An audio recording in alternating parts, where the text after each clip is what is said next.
Brilliant young man, a quantum physicist, theoretical physicist. Michio has come up with what he considers to be a possibility of 4 different kinds of advanced civilizations. Type 1, 2, 3, and 4. You, by the way, are members of a 0-0 type civilization. Not that you didn't know that, but you haven't quite reached type 1 yet.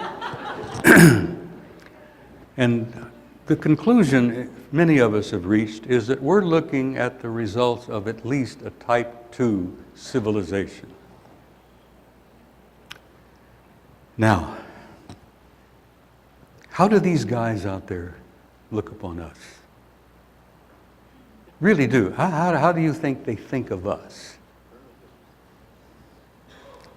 I have a pretty good idea because I've been getting some legitimate information from American military and scientific people who have not only met some of them from out there, but are working alongside of them in United States government national laboratories like Sandia,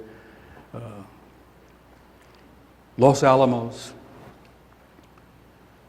Brookhaven National Laboratory in Long Island, which is one of the most super secret laboratories. Anyhow, we have scientists and military guys that have been working alongside of some of those dudes, and they are in our midst. When I retired, we knew of 4 different groups, and they were all humanoid. But they were all not the kind of guys who could walk up and down the street on a Saturday afternoon without being seen or responded to. But one of the groups of 4 looks exactly like us in the sense that it could be sitting here in this auditorium next to you and you wouldn't know it. Next to you in an airplane or a restaurant or a theater. They're in our midst, guys. This one group particularly is in our midst. And apparently since 1954, when Ike met them at Muroc Air Force Base in California, they've been working with us, trying to help us make that transition from adolescence into adulthood. And why are they doing that? Well, apparently this is the same group that had a hand in engineering our genetics 10,000, 100,000 years ago. And if you want a little history on that subject, read Zechariah Sitchin, which I suspect most of you are familiar with. His stories are shockingly accurate in the fact they literally tell the essential story of our beginnings. They translate these ancient cuneiform tablets from Sumer. Zechariah is not the only one. There was a brilliant Englishman by the name of Christian O'Brien who went home a year or so ago. Christian O'Brien wrote a beautiful, unbelievable, powerful book called The Genius of the Few. If you can ever find that somewhere, get a copy. Christian O'Brien said essentially the same thing Zechariah has said. We were genetically engineered, and they've been coming and going, and they've been in our midst for a hell of a long time. And somebody said to Sitchin one time, Zechariah, when are they coming back? And he said, whatever made you think they ever left? And I don't think they did ever leave. Now, again, this is, I think, a little shocking information here. At least it shocked the hell out of me. Now, when I was in Germany at a conference some years ago, a Russian cosmonaut by the name of Marina Popovich handed out a few copies to me and Michael Hesseman, another researcher, friend of mine, that the Soviet Phobos mission took on Mars when it was out there 15, 20 years ago. The Soviets sent this fantastic mission to Mars. They named it Phobos 2 because Phobos 1 is one of the moons of Mars. 12 miles in diameter, So they named their space mission Phobos 2, and they took a whole bunch of pictures. One of the pictures they took, which Michael Hesseman published in his magazine, is apparently a city the size of Chicago under the surface in Mars, generating an enormous amount of heat, because this photo was taken in the infrared. As I said, it's in German at the bottom here, but Michael had published it in his magazine. From Phobos 2, a city under the surface of Mars the size of Chicago. You can see practically, the blocks, the streets, so on. So yes, Virginia, there are Martians, and yes, they are on Mars, and some of them are probably here,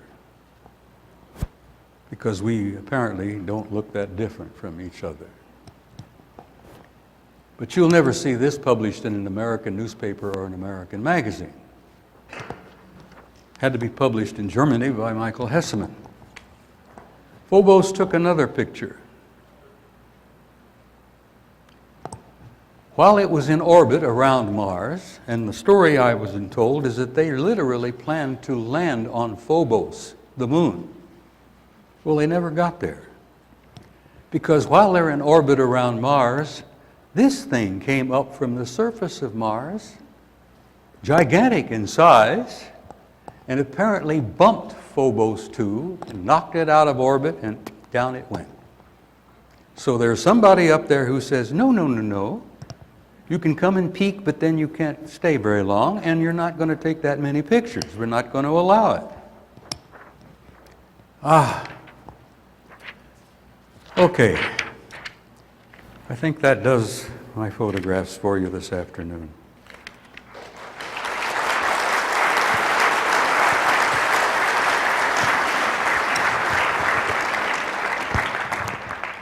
I don't know where the hell the turn-off button on this thing is. Maybe Bill can find it. Anyhow, I'll leave it. Now, as I said to you, I'm ticked off. I have this pissed off roster, which is a work of joy and pleasure for me. As I said, politicians at the top, particularly the United States Congress, they're a bunch of clowns. They literally run a circus back there.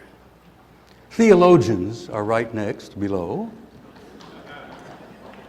Forgive me, I'm not anti-religious. I simply don't like religion because it tends to divide people. It separates people.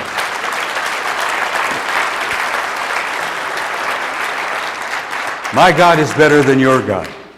My book is better than your book. My story is truer than your story. And so on, and so on, and so on. So I'm not religious at all. I've studied them all. I've studied Hinduism, I've studied Islam, I've studied Judaism. I was raised a Christian. I've studied Christianity. I consider the young man from Galilee my best friend.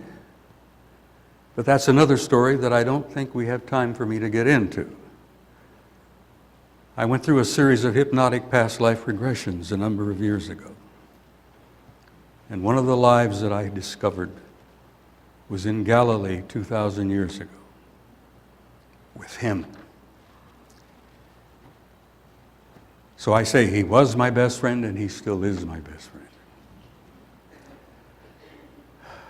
Anyhow, I'm not anti-religious.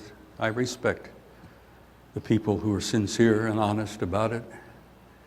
But it does tend to separate people. It divides people. And I try to promote the concept of a spiritual approach to life.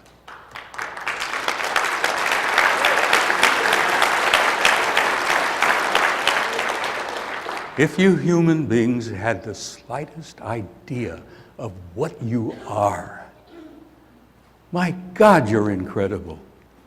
You are all of you masterpieces. You really need to know what Yogananda said. You need to reach a state of self-realization when you recognize that within you burns a spark of pure divinity.